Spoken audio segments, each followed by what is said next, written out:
actually had butterbeer, but from what I read, it is basically cream soda with like butterscotch and marshmallow whip. So we're gonna try to do this, but in cake form, obviously, which I'm really excited to try. This is not my recipe, I'll leave it down below.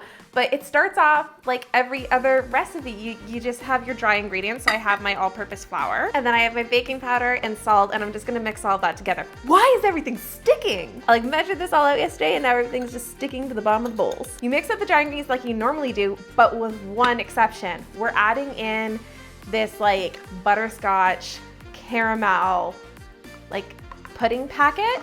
Not actually pudding, like it's just the packet. And then you just mix that into your flour like you would normally mix your dry ingredients. Now, I'm not using marshmallow fluff yet because we're gonna do that in the frosting. And our cream soda is gonna act almost as our milk for our liquid, which, can I tell you how hard it was to find like not pink cream soda? I had to go to like 6 stores trying to find either a clear one or like this one, which is like caramel color, which is perfect. It was hard because I did not want a pink colored cake because it's a butterbeer cake. For my wet ingredients, I'm just gonna be combining my butter and my sugar together with a little bit of clear vanilla extract. Then I just whip it up for like 3 minutes, I think it said, until it's like light and fluffy. That looks beautiful. And then I just need to add in 1 egg at a time and keep whipping it up, which like really this feels so similar to my vanilla cake recipe, just with those like few modifications. Why does my mixer sound like it's gonna die? Okay, why does it sound like that? Did you check the oil? With the oil? It's not a car. It's not a car. So cream soda. Why is it not a twist off? In what world do you need like a bottle opener for like a kid's pop drink? I need 2.5 cups. Good thing I bought a 4-pack. Is pop usually foamy like that? I don't really drink pop. This is the thing, like I don't know what butterbeer is gonna be like because like this I find sweet. So you'd think with the butterscotch and marshmallow, all the sugar, it's gonna be really sweet, but people go nuts over it. So like it's good, it's got a good flavor, but like, that's sweet. Why am I just holding it? I need to do flour first. I'll scatterbrain today. I love the color. That's such a really nice, oh my God. Oh, it smells really good. Like I'm not lying. Like I know that like cake batter normally smells good, but this smells like creamy butterscotch. Just wanna make sure there's no liquid spots at the bottom. And I've got 4 6-inch rounds. I have no idea how much this cake is gonna rise with a pop in it. I've never baked a cake with pop in it before. So I just doubled it. I'm probably gonna have leftover cake, which I'm kind of okay with. Like I'm not really complaining. So let's pop these off in the oven and I can start on that marshmallow frosting. The marshmallow icing is really similar to my buttercream icing with the exception of like the marshmallow fluff. Buttercream is just like butter and icing sugar and vanilla, except this one has a lot of marshmallow fluff. And I've got to be honest, I have no idea what marshmallow fluff tastes like. Like I assume it tastes like marshmallows, but I've never in my life had marshmallow fluff. Do people eat it on toast? Like how do people eat marshmallow fluff? They said just to add clear vanilla extract, so I can do that. And like, I don't mean to veer from the recipes, I usually do, but since this is butterbeer cake, I have like a butter extract that I'm gonna add a little bit in to help it me be more like buttery and whip that up. Then I'm just gonna add my icing sugar in 1 cup at a time. Ooh, apparently I need 24 ounces of this, but I feel like now I should have greased that bowl. That's sticky. I don't know what I was expecting because like marshmallows be sticky, but like it's very sticky. Isn't this gonna make really sticky icing and be really hard to ice the cake in? Like usually you want like soft, silky icing to ice a cake. I don't know how this is gonna be. Like that's sticky.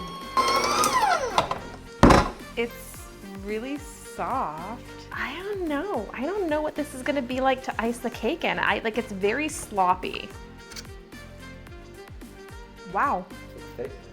Good, like really good. Like it's like fluffy, but creamy, like a little sweet but marshmallowy. Like it's actually really good. I'm just concerned about like how it's gonna hold up on icing the cake. It's just dripping off. That's what I'm worried about happening on the side of the cake. I don't know what to do. This is a ridiculous idea. This is not a ridiculous idea.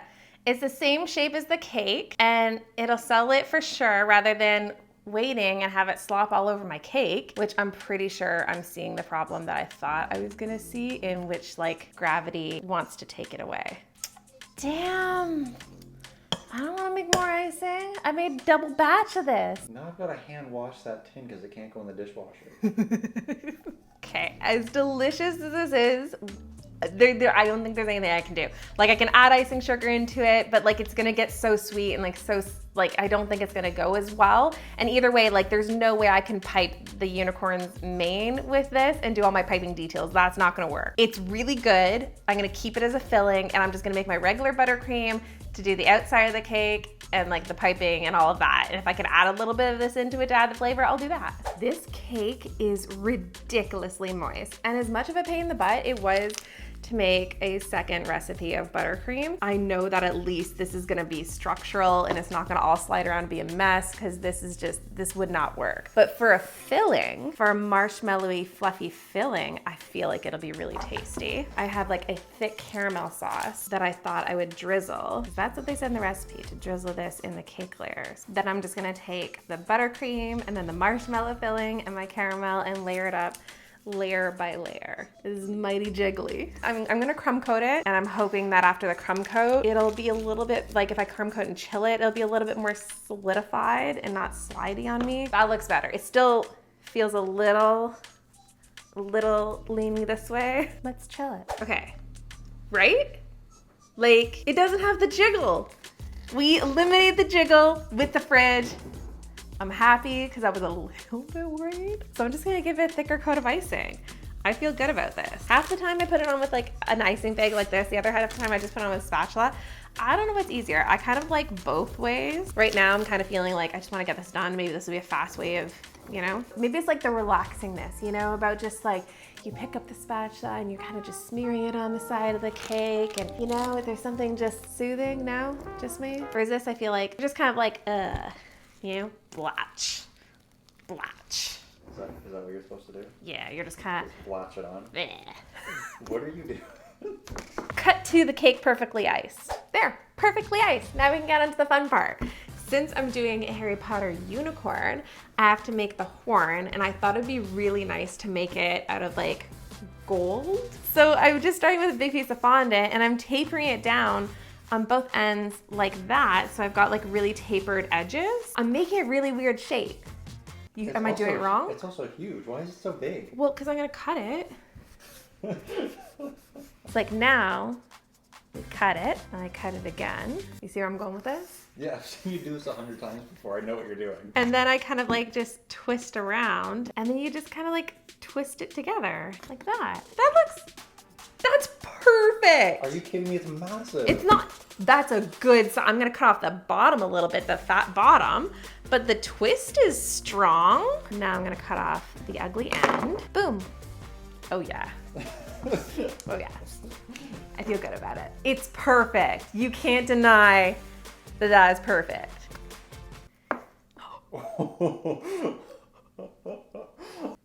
Yep. That was almost really bad. This is edible gold dust, and just like watch it be transformed. Can you put it on a square first? No, because it's easier for me to do it while it's sitting down. So I can dust around it perfectly like this, and then I'm gonna lift it up and put it on the skewer and get no fingerprints on it. Kevin. Usually I put it in styrofoam. I don't have styrofoam handy to like stick in a piece of styrofoam, so I was like, this will be fine. But it would need to be on a skewer in order to go into styrofoam. Shh, Kevin. Either way, know that it's a judgment-free zone, that both work, and no one's gonna judge you for it.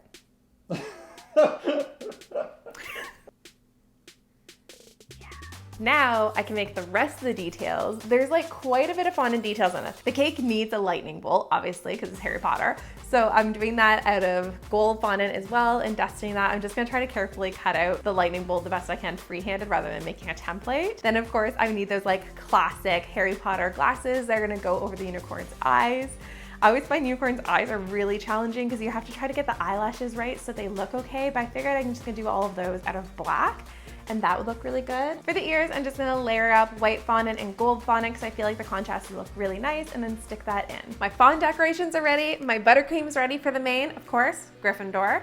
I'm gonna add it all into the cake. This is taking too long. I wanna get this done quick because I'm so excited to taste this butterbeer cake. Let's do it.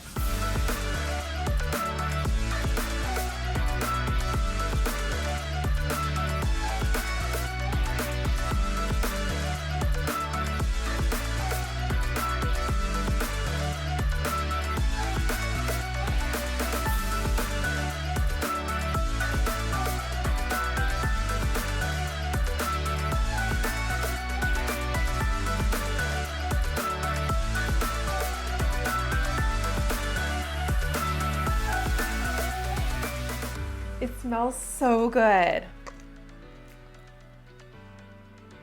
Wow, the caramel is like hitting the top of my tongue. This is good. Like, it's sweet, but not too sweet. It's just really yummy. I will leave the recipe down below and let me know what I should cake next.